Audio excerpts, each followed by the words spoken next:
By blessings, here we are today. We're going to dry marigold seeds. So, take your blossom, grass the... Ooh, it's so dry it's coming right apart. And pull the blossom ends off until you're left with this little pod. Split that open. And you can see the seeds. Now this is a nicely dried pod. Okay. You don't have to wait for them to get this dry and then just give them a little pull to get them all out of the pod. Now, this one's still kind of wet. You can see I deadheaded these about 20 minutes ago, so they're already starting to dry out pretty nicely. They don't take long.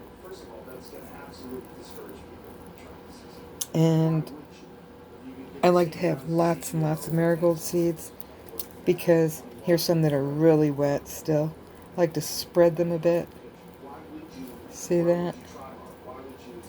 Just fan them out a little bit, how they're so clumping together in the center. And then just pull those dead blossoms, because these will cause rot. You really want to get them, and don't worry, you're not hurting it. Give them some good tugs to get all that off. Okay? And like I said, if you lose a couple of hundred seeds, that's okay. You've got thousands. You can even wait until the beginning of November in some parts, in the cold climate, places that get real winter. Now I'll dry these out for 2 or 3 days. See all these loose ones just clinging? This one's nice and dried. Watch. See how easy that is? Just popped off. And I just tossed another seed in there. And then just give them a light toss very gently, because they're delicate. Now a tip to growing them come the spring.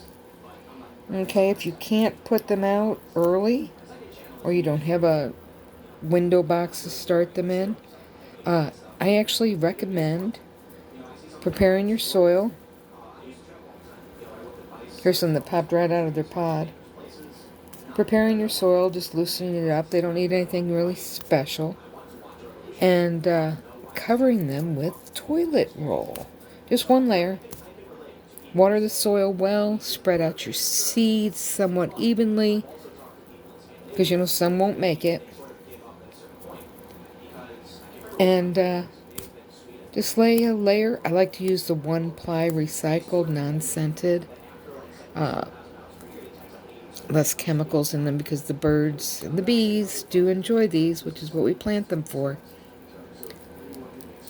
Even though they do smell lovely. And these are French. These are the French ones. The Africans get huge. I don't have enough room for those. I'd rather have bunches of little smaller. And see again how wet this one is. Smaller bushes of marigolds than giant falling over ones. Although if you plant them in a well-fed raised bed, they will get huge. These will. Just because they're nutrient fed. Okay, well, look at that. All those seeds. I'll have marigolds. What I don't trade, I'll have them going all around the yard, feeding the bees up until November. Be well, and remember, plant something even if you can't eat it, because you feed the bees.